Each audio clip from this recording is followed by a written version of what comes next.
Hey, come here. I know why you're bored of Forza Horizon 5. It's like we're all feeling pretty much the same. Let me tell you why that's the case. So it's actually already been a whole year, over a whole year, since we heard about Forza Horizon 5. And I want to make it clear, I enjoyed Forza Horizon 5 more than I thought I would. I actually made a lot more content than I was expecting to with the game. Mine's burn out there. But as the same with all games, even the ones you love, especially the ones you love, you should probably point out the issues you have with the game, especially myself with a platform. I need to let you guys know how I feel after the fact of the game. We especially need to focus on those that have tunnel vision and seem to think that all players are new players. Mass appeal. Diving straight into it then, what is actually new with Forza Horizon 5? So we're actually at 5 games in 9 years, which isn't too bad if you think about it. It's a game every other year, but that's just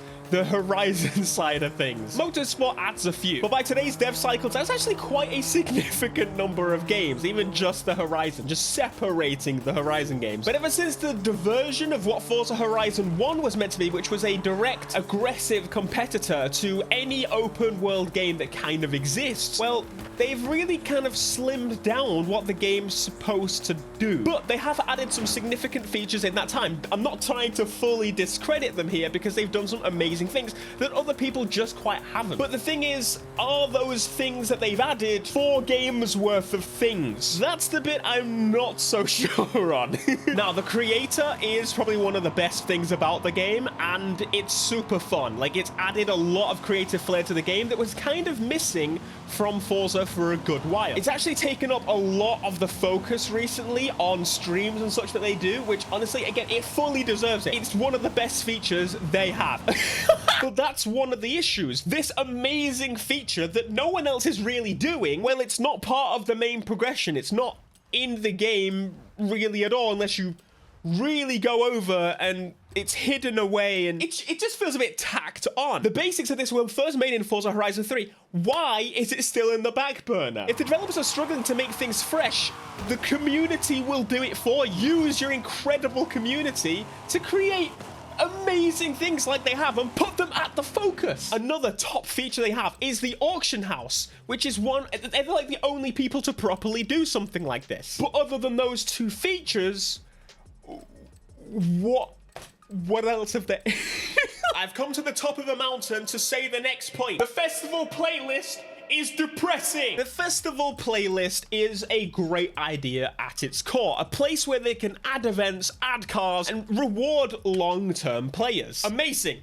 We need more of this. Congratulations, Playground Games. Just not this way specifically. I have to be real with you guys. The festival playlist makes me dread to launch this game. I hate that it's the first thing we see, and I hate that it's the only way to really get any progression post the game's launch. I would appreciate if we didn't get cars that we'd had from previous games again, multiple times. I would appreciate if you used your incredible community and used more than one community event each month. Your events, reskinned, are not fun at all. Use the community that is so much better than you guys at creating events. I understand you would have to approve them and you would have to approve your own events. In fact, actually, no, they don't, because again, they're just bloody recycled. I'm all for changing and chopping things up a little bit, but events are the same every month except one of them has a car set. I don't want it. Take it. I don't want. Genuinely, I get depressed thinking that I have to do this to get a new car. Give us something else. Do one event. Let me do a Forza story to unlock a car. That's so much better. Now here we are in my beautiful Lexus RCF. And I'm here to tell you, in my Lexus RCF that I love so dearly, the DLC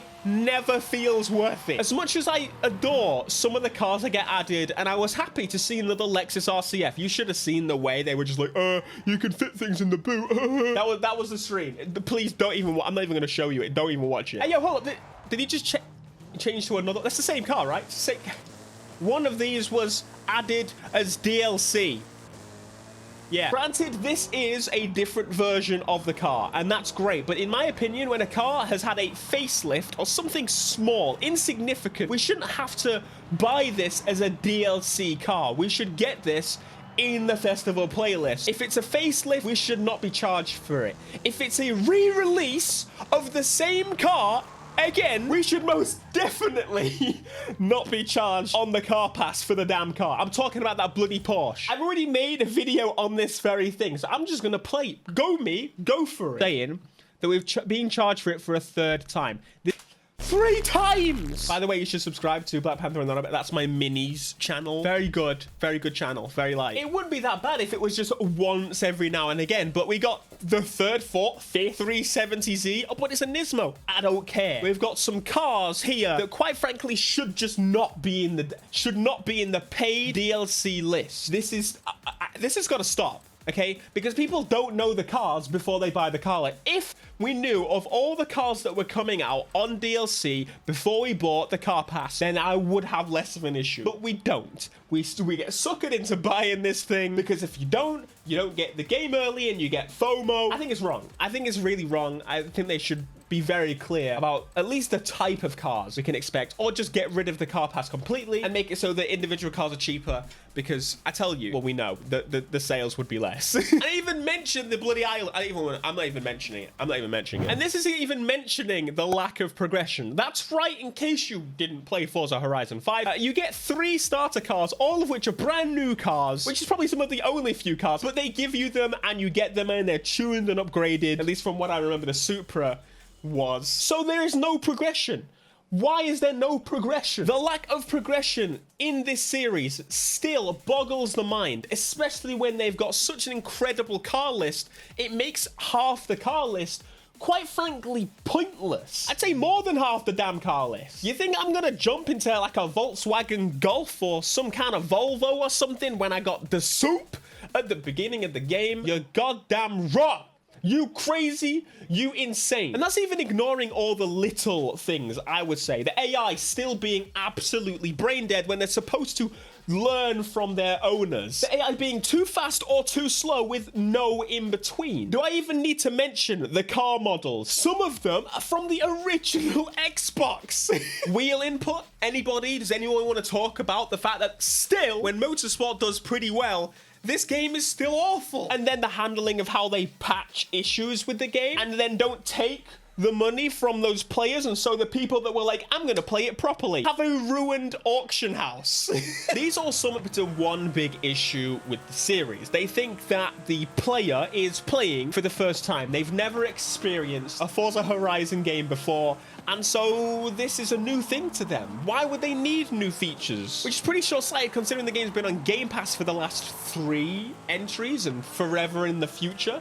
Most people that will play the game have probably now tried it. It's more accessible than ever with streaming as well. I haven't even gotten into the fact that the online didn't work for like 2 months. And also ignoring that Forza Horizon 4's multiplayer towards the end didn't work for months as well. Yet the reviews and all the media don't mention a damn thing when things like this happen. They just, it's glossed over. It's done. Probably because they played for a week themselves and then realized, actually, yeah, this is as good as the last one. What more do I need to try? Who cares about the online, which is such an integral feature to the game that just doesn't work? I mean, it does now, but like it didn't at the time. It annoys me because in a lot of cases people are slandered for server issues like crazy, and rightly so, but in some cases studios were closed, people were fired because of this. But seems to be fine for this game. If schedules follow the norm, that means we will see Forza Horizon 6 in the end of, or September, November 2024. My assumption was that we would see huge changes to the series based upon the Forza Motorsport has taken a break because that's the main game and they sort the engine out, and Horizon just kind of tails on from that. And then we saw this, which is the new Forza Motorsport, which looks great, but it's Forza. It's more Forza. Like, don't kid yourself. That right there is Forza. Yeah. Granted, there may be some changes to the handling and the behind the scenes and the progression and things like that. That's what I'm most looking forward to. But on the surface, but there is one hopeful, huge advantage to the next Horizon and Motorsport games. That's they're dropping the last generation consoles, but with the last gen consoles, you can still play them. You can stream them using Game Pass on your old console. But then the Xbox Series S seems to be holding us back a little bit already. So what do you think? Do you think Horizon 6 will fix all these problems, or do you think we're going to see more of the same? And how long are you going to keep buying the games or trying the games until you go, you know, I wish they would do something differently. And if you have not had this issue whatsoever so far, you're like on your first or second Horizon game, and this is incredible. It's the best racing game franchise I've ever played. Power to you, my friends. Please keep that focus. But remember, you can always come back and add to the comments below and let us know, what do you want to see them fix for the future titles, because we're going to see a lot of them, I'm sure. Be sure to smash like, my friends, subscribe if you are new, and I will see you in the next video. Until next time, peace.